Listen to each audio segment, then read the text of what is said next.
आज हम पढ़ते हैं भाषा और व्याकरण। भाषा और व्याकरण के प्रकार पढ़ेंगे और इसे कहते किसको हैं ये पढ़ेंगे। इसको पढ़ने से पहले मैं कुछ शायरी कहना चाहता हूँ। जो बाहर की सुनता है वही डर जाता है, जो बाहर की सुनता है वही डर जाता है, जो अंदर की सुनता है वो संवर जाता है। इसका मतलब हुआ कि जो बाहर की बातें सुनता है वो क्या है, वो भ्रमित हो जाता है।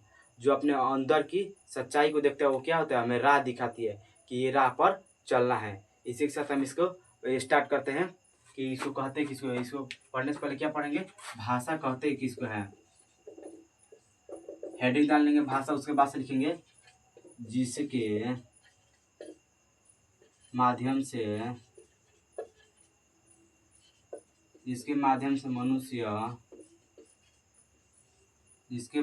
मनुष्य अपनी भावनाओं या विचारों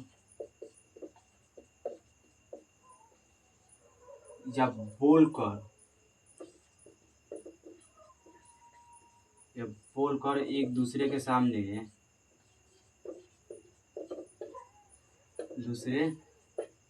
सामने प्रकट करते हैं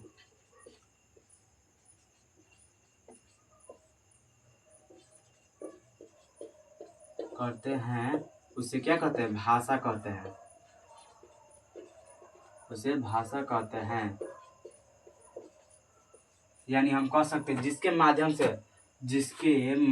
से मनुष्य अपनी भावनाओं या विचारों या बोलकर एक दूसरे के सामने प्रकट करते हैं उसे क्या कहते हैं, भाषा कहते हैं। यानी जो हम मनुष्य हैं, यानी हम लोग जो मनुष्य जो अपने भावनाओं या विचारों को बोलते हैं, एक दूसरे के सामने बोलकर प्रकट करते हैं, उसे क्या कहते हैं, भाषा कहते हैं। मतलब जो एक दूसरे से बात करते हैं यानी जो अपने भावनाओं या विचारों को रखकर बात करते हैं उसे क्या कहते हैं, भाषा कहते हैं। भाषा के प्रकार पढ़ेंगे। भाषा के कितने प्रकार होते हैं, 3 प्रकार होते हैं। कौन कौन भाषा होते हैं, मौखिक भाषा, लिखित भाषा और सांकेतिक भाषा। तो आइए हम इसका परिभाषा पढ़ते चलेंगे और प्रकार लिखेंगे। पहले भाषा के प्रकार हेडिंग डाल देंगे, भाषा के प्रकार।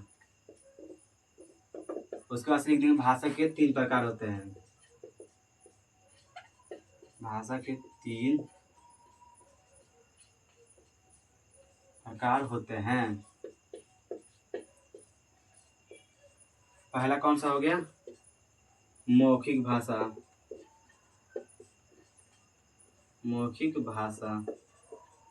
दूसरा लिखित भाषा।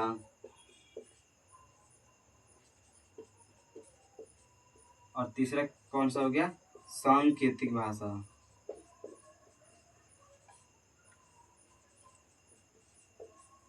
सांकेतिक भाषा यानी हम मौखिक भाषा किसे कहेंगे, जिसके द्वारा हम बोलकर किसी को अपने भावनाओं या विचारों को बोलकर समझाते हो, क्या गया, मौखिक भाषा हो गया। लिखित भाषा जिसके द्वारा हम लिख कर समझाते हो, क्या हो गया, लिखित भाषा हो गया। और सांकेतिक भाषा जिसके द्वारा हम इशारों द्वारा समझाते हैं, मतलब उसको इशारों से बुलाते हैं या कोई बात हम उसको इशारों से समझाते हो, क्या हो गया, लिखित भाषा हो गया। अब भाई इनके एक एक परिभाषा पढ़ते चलेंगे।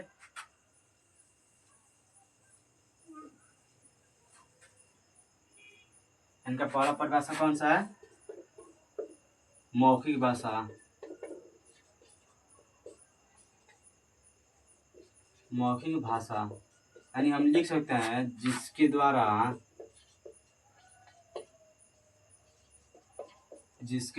हम अपने भावनाओं या विचारों को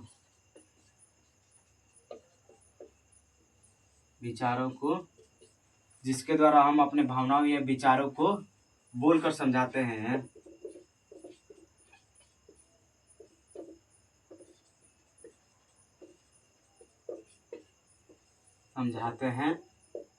उसे मौखिक भाषा कहते हैं। उसे मौखिक भाषा कहते हैं। मतलब बोल सकते हैं जिसके द्वारा हम अपने भावनाओं या विचारों को बोलकर समझाते हैं उसे क्या कहते हैं, मौखिक भाषा कहता है। मतलब जो हम बोल कर समझाते हैं किसी को, वो क्या हुआ, मौखिक भाषा हो गया। जिसके जैसे एग्जाम्पल ले लेंगे, जैसे हम इसको क्या है, मौखिक भाषा क्या कहें, बोल कर समझा रहे हैं, यानी क्या हो गया, इसमें मौखिक भाषा हो गया। और दूसरा पढ़ते हैं इसका लिखित भाषा। लिखित भाषा, और हेडिंग डाल कर लिख देंगे, जिसके द्वारा हम अपने भावनाओं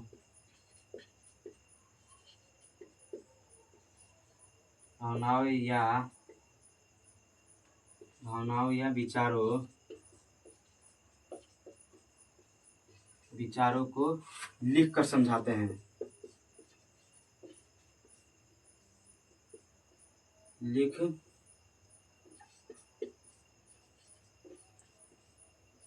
कर समझाते हैं, उसे लिखित भाषा कहते हैं।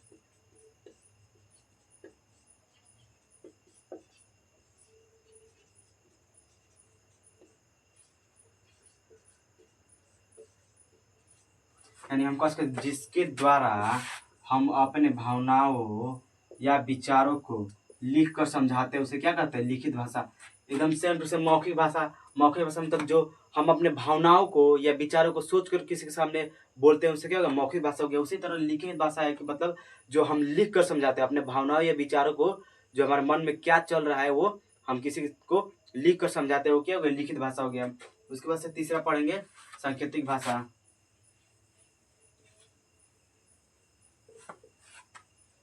तीसरा पढ़ लेंगे सांकेतिक भाषा।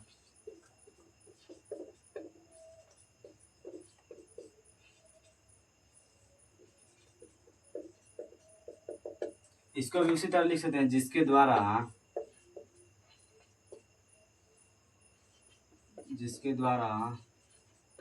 हम अपने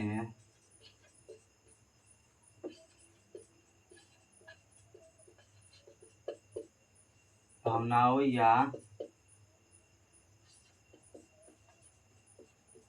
विचारों को इशारा द्वारा समझाते हैं,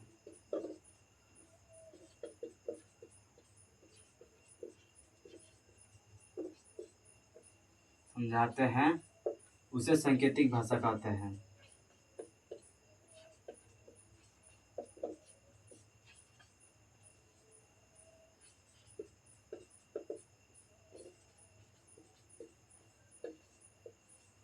यानी कह सकते हैं, जिसके द्वारा हम अपने भावनाओं या विचारों को इशारों द्वारा समझाते हैं, उसे क्या कहते हैं, सांकेतिक भाषा कहते हैं। मतलब जिसके द्वारा हम हमारे मन में क्या चल रहा है या क्या भावना हम लोग की क्या है, ये हम इसको इशारों द्वारा समझाते हैं, उसे क्या कहते हैं, सांकेतिक भाषा कहते हैं। सांकेतिक मतलब संकेत, जो हम लोग को संकेत दे रहा है, उसे क्या हुआ, सांकेतिक भाषा कह सकते हैं। अब आइए इसके आगे पढ़ते हैं कि भाषा में भी भाषा कितने लिख सकते हैं। इसके भी 4 प्रकार होते हैं। एक और भाषा के 4 प्रकार होते हैं। लिख देंगे पहला मातृभाषा। उसके बाद से बोली, उसके बाद से राज्य भाषा, उसके बाद से राष्ट्रभाषा। यानी मातृभाषा कहेंगे किसको, मातृभाषा वो है जो हम अपने माँ या परिवार द्वारा भाषा को सीखते हो, क्या हो गया, मातृभाषा हो गया। और बोली, जो स्थानीय भाषा को क्या कहते हैं, बोली कहते हैं, यानी स्थानीय भाषा को बोली कहते हैं। और राज्य भाषा, जिसके द्वारा सरकारी कामों में बोली जाने वाली भाषा को क्या कहते हैं, राज्य भाषा। मतलब सरकारी द्वारा कामों द्वारा जो बोली जाती है भाषा, उसको क्या कहते हैं, राज्य भाषा। राष्ट्रभाषा यानी जो देश के अंदर बोली जाने वाली भाषा को क्या कहते हैं, राष्ट्रभाषा कहते हैं। तो आइए इसका पहला चलेंगे लाइन बाय लाइन। इसका पहले क्या था, मातृभाषा।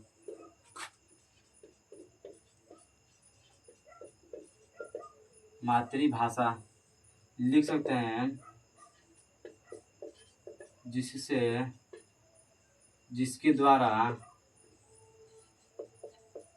द्वारा हम अपने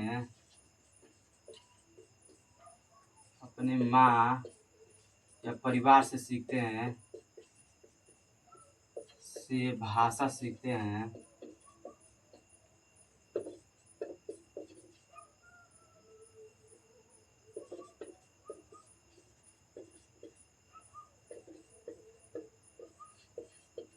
उसे मातृभाषा कहते हैं।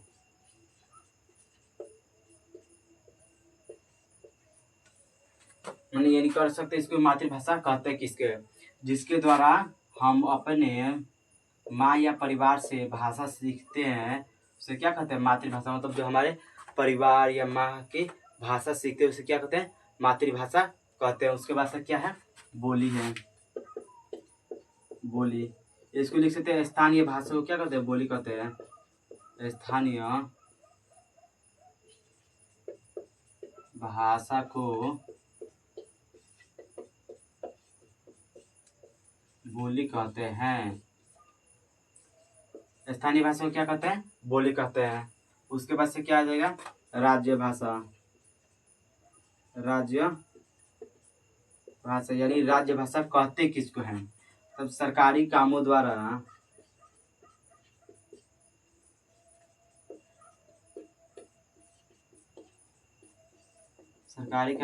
बोली जाने वाली भाषा को राज्य भाषा कहते हैं।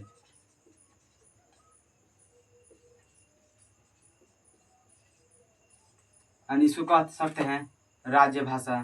सरकारी कामों द्वारा बोली जाने वाली भाषा को क्या कहते हैं, राज्य भाषा कहते हैं। मतलब राज्य भाषा हम जो सरकारी कामों द्वारा, मतलब जो सरकार द्वारा काम होता है उसमें जो भाषा बोली जाती है क्या कहते हैं, राज्य भाषा कहते हैं। उसके बाद से आ जाएगा हम लोग का राष्ट्रभाषा। राष्ट्रभाषा कहते किसको हैं,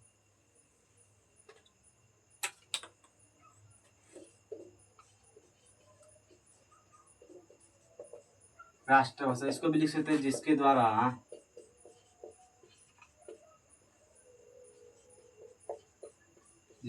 हम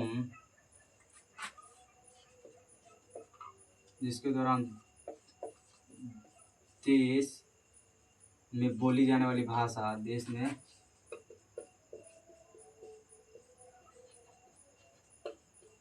बोली जाने वाली भाषा को राष्ट्रभाषा कहते हैं।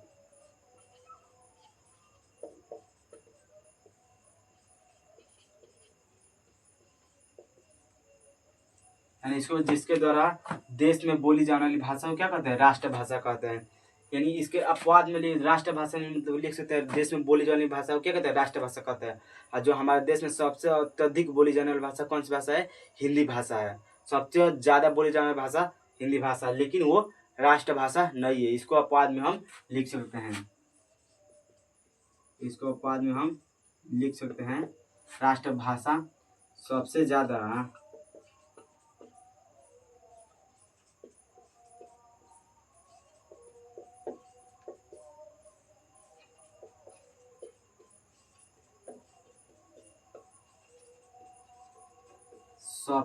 बोली जाने वाली भाषा हिंदी भाषा है।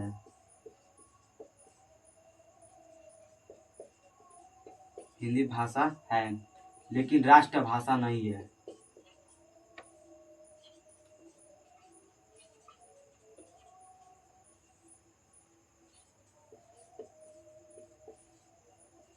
देखिए, लेकिन राष्ट्रभाषा नहीं, मतलब बोल सकते हैं राष्ट्रभाषा जिसके द्वारा देश में बोली जाने वाली भाषा को क्या कहते हैं, राष्ट्रभाषा कहते हैं। लेकिन हम कह सकते हैं मतलब सबसे ज्यादा बोली जाने वाली भाषा हमारे क्या है, हिंदी है, लेकिन ये क्या है, राष्ट्रभाषा नहीं है। सबसे बोली जाने वाली भाषा क्या है, हिंदी भाषा, लेकिन यह राष्ट्रभाषा नहीं है। आइए अभी इसका अगले व्याकरण कहते किसको, व्याकरण पढ़ेंगे।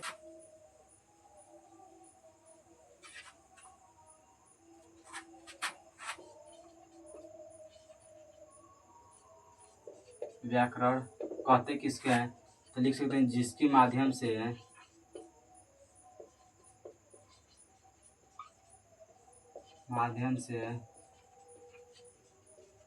मनुष्य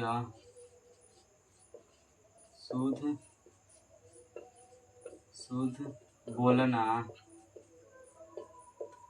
लिखना या पढ़ना या समझना क्या कहलाता है? व्याकरण कहलाता है। समझना व्याकरण कहलाता है।